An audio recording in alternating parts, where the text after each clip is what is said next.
Écoute une question d'un homme, tiens, Nicolas, regardez. Bonjour, ma femme a allaité notre fils à la naissance, puis elle a dû passer au biberon car elle ne prenait pas assez et même avec le tire-lait, les quantités tirées n'étaient pas suffisantes pour la puéricultrice. Elle a mal vécu ce moment car elle a senti beaucoup de pression sur l'allaitement de la part du personnel. Comment protéger sa femme de toutes les injonctions et pressions qu'elle subit en devenant mère ? Alors d'abord, il faut quand même savoir, la donnée d'allaitement maternel, c'est que la plupart des allaitements qui ne fonctionnent pas est due en fait aux coparents. Alors, les hommes viennent d'avoir un mois supplémentaire, en gros, de congé paternité.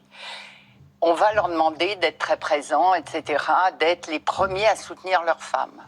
Dans ce soutien aux femmes, la première chose qu'ils doivent savoir, c'est que eux ne peuvent pas allaiter. C'est une compétence qui est exclusivement féminine, maternelle.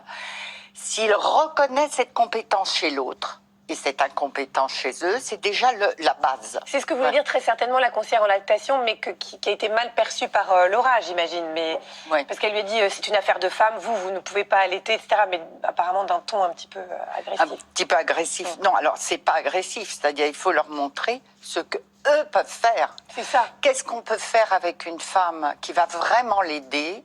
Eh ben, c'est reconnaître sa compétence, l'admirer si possible. Si on est capable d'admiration pour sa femme, c'est pas mal. Oui. Arriver à lui dire et lui dire que c'est justement à travers ça qu'on l'aime. Et une fois qu'on a mis ces bases-là, les vibrations ne sont pas les mêmes, les molécules dans l'air non plus, et on repart sur d'autres bases. Ces autres bases-là sont des bases qui vont permettre de grandir dans la vie, des deux côtés. Et du coup, ça permet aux femmes, quand on leur dit ça, de voir la place de l'autre. Et c'est comme ça qu'on crée la place du père. Et là, la question, c'est plutôt comment protéger sa femme de l'entourage, de l'extérieur, pas de lui-même.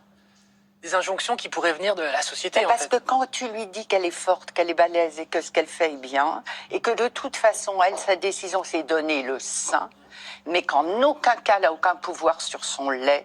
Le lait, la quantité de lait, la fabrication du lait, la façon dont ça se fabrique, c'est le bébé qui fait ça. Donc, les compositions du lait, c'est le bébé.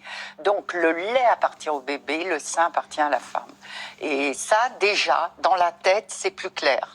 Qui se débrouille avec son lait, donc ça ne regarde pas la femme. Par contre, elle, ce qui la regarde, c'est savoir si elle veut, oui ou non, donner le sein. C'est un truc de dingue parce que les molécules dans l'air ne sont pas les mêmes quand vous êtes là aussi. Il y a quand même un truc